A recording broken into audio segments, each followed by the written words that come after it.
So have you ever looked in the mirror and seen someone who was, well, undeniably you, but also maybe a complete stranger? Mm. Not like a huge dramatic change, but something, I don't know, subtle, kind of unsettling. Right. Like, imagine this woman, Adrienne, 53. One morning, she's just brushing her teeth, totally normal, and she suddenly doesn't quite recognize the face looking back. It's thinner, sharper, sure. Yeah. But her eyes seem different, too. Older and newer somehow, like she'd been, I don't know, rearranged a bit without her knowing. Wow, rearranged. That's a good way to put it. Yeah, and she knew it was her face, but she didn't feel like she belonged to that person anymore. And this is after she had successfully lost weight using semaglutide, feeling physically better. Mm. But this moment, it wasn't a win. She said it felt like a disappearance. That feeling, that disconnect, it's profound and actually surprisingly common, but we often just don't talk about it, do we? No, we really don't. So today, we're doing a deep dive into exactly that, these unexpected emotional shifts, the identity stuff that can come along with big physical changes, Yeah. especially, when weight loss is helped by medications like semaglutide. Right. Many of you listening might know semaglutide is this powerful tool mainly for appetite, metabolic health. Exactly. But the really fascinating part, and often the hardest part, isn't just the losing weight. So much focus goes there. Right. But the real sort of internal work, that often kicks in after the physical changes are already happening. Okay, so we're diving into the aftermath, the internal landscape after the transformation, this quiet, sometimes confusing period. Mm. We called it identity lag. That's the term, yeah. A really compelling idea we need to unpack. And our guide for this is Dan Hollis. His approach is, different. It's very human-centered. It moves the whole conversation beyond just the physical into this deeper territory of psychology, self-discovery. It's about the conversation between our biology, our behavior, and, our emotional blueprint. Interesting. So our mission today is really to understand how Dan Hollis helps people navigate this quiet window you mentioned, how they rewrite their stories and ultimately build a new relationship with themselves. Yes, exactly. And Adrian's story, that feeling of disappearance, it's the perfect way into understanding this identity lag. So tell us more about Adrienne. She'd lost the weight, felt better physically, but then that mirror moment happened. Right. She'd been using semaglutide successfully, pounds were coming off, clothes fit differently, she felt lighter, all the things you'd expect. The goals, The yeah. goals. But then, standing at the sink, seeing that sharper face, those eyes, she felt this deep disconnect. She told Dan, I knew it was me, but I didn't feel like I belonged to her. That's where the disappearance feeling came from, not triumph. Wow. A disappearance instead of a triumph. Uh, That really paints a picture, doesn't it? And Dan Hollis calls this identity lag. Can you explain that a bit more? Yeah, his definition is quite evocative. He says it's when your body can change faster than your story, and when that happens, the soul gets confused. The soul gets confused. It really pinpoints how the real crisis, the deep confusion, often hits after the weight is gone. When the hunger fades, the rituals dissolve, when the armor drops and you're left standing there unrecognizable, even to yourself. That makes so much sense because often you're not just losing weight, you're losing a whole way of being. Absolutely. And this is often misunderstood. Adrienne wasn't mourning the actual pounds. She was mourning the version of herself who carried them. Ah, okay. Think about it. She'd built an entire identity around that self. She knew how to manage a room with a joke, which sweaters felt like safe armor, how to make apologies sound casual. She said she was good at being her old self. Right, you develop skills, coping mechanisms. Exactly. And now she felt like a body in transition and a mind without a map, just lost. A mind without a map. That's incredibly relatable, I think, for anyone who's gone through a big change. So when Adrienne felt this way, what did Dan do? Did he jump in with advice or... Well, what's really key here is what he didn't do. He didn't rush her. He didn't shower her with compliments about the weight loss or tell her she should feel great now. Okay. Instead, he just listened. The description was like he was a mirror that doesn't ask questions, only returns what you're ready to see. Just presence. Yes. And his insight then was crucial. The weight loss is just the clearing. The becoming takes longer. Becoming takes longer. Oh. That really pushes against our whole culture of quick fixes, doesn't it? It absolutely does. So how did he help her actually do that? Embrace that slower, maybe messier becoming process? Was it about setting new goals or something else? It was something much more fundamental. They focused on language, the words she used to describe her experience. Language, how so? They started this really powerful process of rewriting the names of things. For instance, the shame she'd carried for so long, that became memory, something she could learn from, observe, but not be defined by. Okay, shame becomes memory. What else? That constant feeling of needing control over food, that shifted into curiosity about what her body actually needed, what felt good, and the rigid idea of discipline. That transformed into seeking alignment with her deeper values, what truly mattered to her. So it's like reframing the internal dialogue. Precisely. And doing this allowed Adrienne to start, as Dan put it, filling in her new frame, but with permission. Permission to not know exactly who she was yet, permission to feel awkward in that in-between space. Permission to be messy during the becoming. Yes. And crucially, permission to build a new story without feeling like she had to completely destroy or reject the old one. It's about integration. That sounds incredibly empowering. Integrating the past, not erasing it. Yeah. So what happened for Adrienne? Did that mirror reflection start to feel more like home? Well, the mirror itself didn't physically change, obviously, but her relationship with it did. She stopped flinching when she looked. She wasn't, beaming yet, but she could stand there longer. Look at her reflection with a growing sense of okayness, acceptance. That small shift seems huge, actually. Yeah. It is, because as Dan would say, that's where the real transformation begins, in how you relate to yourself. It's such a deeply human perspective. It makes total sense that Dan Hollis would formalize this into something he calls the Dan Hollis Protocol. You said it's not a rigid formula. No, not at all. Think of it less like a strict set of rules and more like a conversation or maybe a window to change. It's a window to change. I like that. Yeah, it's a framework, really. It uses that quiet space that medications like semaglutide can create, not as the final goal, but as an opportunity for this deeper, more meaningful work. Okay, so let's get into it. The protocol itself. Yeah, You mentioned 7 key principles for anchoring that identity and making the changes stick. that's right. 7 core ideas that map out this internal journey. Ready to dive in? Absolutely. Let's start with number 1. Start with silence. Okay, so Dan's core idea here is, when the cravings stop, the truth begins. Semaglutide is really effective at quieting that constant noise, right? The hunger, the food, thoughts. Mental chatter. Exactly. And that creates a space, which can feel peaceful at first, but honestly, it can also be really uncomfortable because emotions that were maybe buried under eating patterns start to surface. Things you were maybe self-medicating with food. Precisely. So the instruction here isn't to panic or fill the silence immediately. It's to just observe, to listen to what's coming up without judgment, without rushing past it. Just be present with whatever is surfacing in that quiet. Using the silence as a space for truth, not just an absence of noise. Yeah. That's powerful. Okay, so once you're in that quiet space, listening, what's next? Principle 2, rewire the rituals. Right, because every pound lost is a habit that needs replacing, not just removing. Our rituals around food, they're deep, They're neurological. They're tied to comfort, celebration, stress relief. So much more than just fuel. Oh, absolutely. So the medication might quiet the physical hunger, but those ingrained habits often stick around.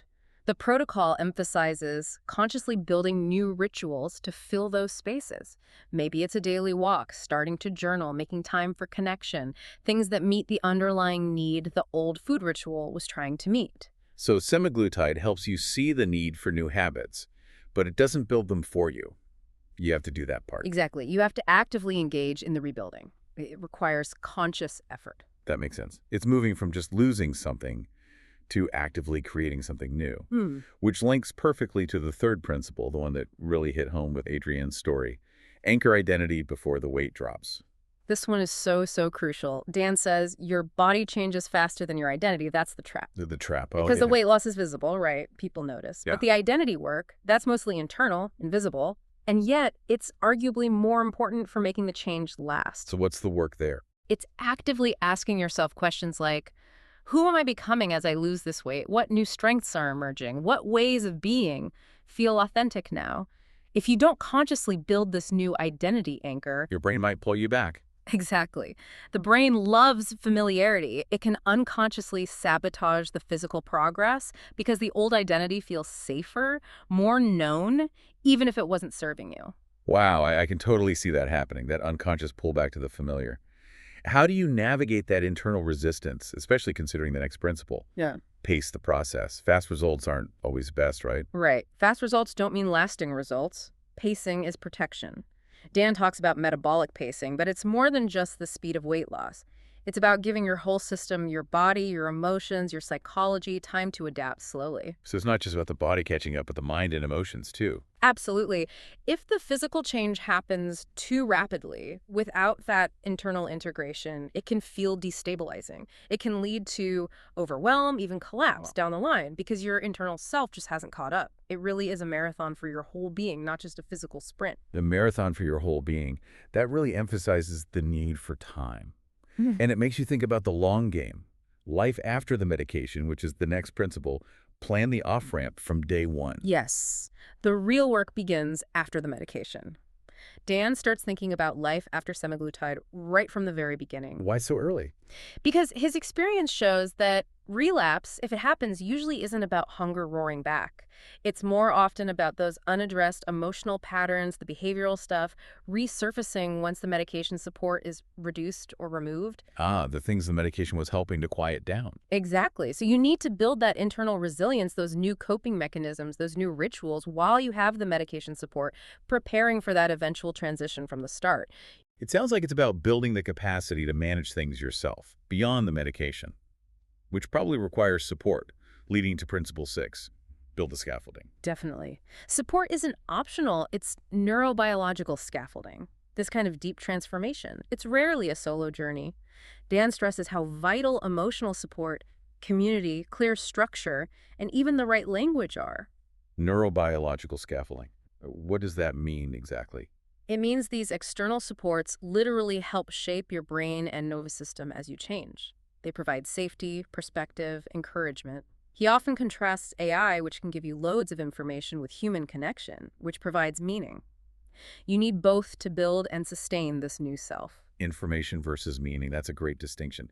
Okay, and the final principle, number 7, feels like it loops right back to Adrienne's breakthrough. Rewrite the narrative. It absolutely does. This is really central. Weight loss is biology. Staying there is narrative. Biology versus narrative. So the core work here is helping people fundamentally change the stories they tell themselves about past failures, about their relationship with food, and maybe most importantly, about their own self-worth. Because the old stories can hold you back. Hugely. Dan believes no amount of medication can sustain change if your underlying story is still rooted in, I don't deserve this, or I'm just destined to fail eventually. You have to consciously, actively rewrite that internal script. So pulling it all together, this Dan Hollis protocol, Yeah. it's not just a checklist for weight loss. It feels like a fundamental shift in perspective. It really is. A shift from focusing only on biology to focusing on identity. From relying solely on medication to cultivating meaning. From being stuck in shame to building supportive structures. And from being lost in silence to having a clear strategy. That's how real transformation holds, you're saying. That's the idea. Building a sustainable internal framework that supports the new you long after the initial changes happen. You know, what's also really interesting is how this approach reframes setbacks. Because let's be honest, setbacks happen, right? Oh, absolutely. The journey is rarely a straight line. And I think for many of us, myself included, a setback can feel like total failure. Like, okay, here we go again, confirming all your worst fears about yourself. That's such a common reaction. But Dan teaches something quite different. He says setbacks are predictable, not shameful. Predictable, not shameful. Okay. They aren't signs you're lazy or broken. He sees them as moments the body and brain try to recalibrate. Just signals that you're human, that your system is adapting to significant change. So not a moral failing, but a biological or psychological recalibration. Exactly. And he makes this crucial distinction. Most people don't relapse into hunger. They relapse into confusion. Confusion, not hunger. That changes everything, doesn't it? It makes it psychological, not just physical. It really does. He even uses this analogy of weight loss being like a spiral staircase. The spiral staircase. Yeah. Sometimes you feel like you're going in circles, maybe hitting the same challenges again, but you're actually still climbing, still moving upwards overall, even if it doesn't feel linear. I like that image.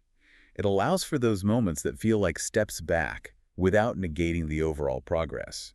What about plateaus?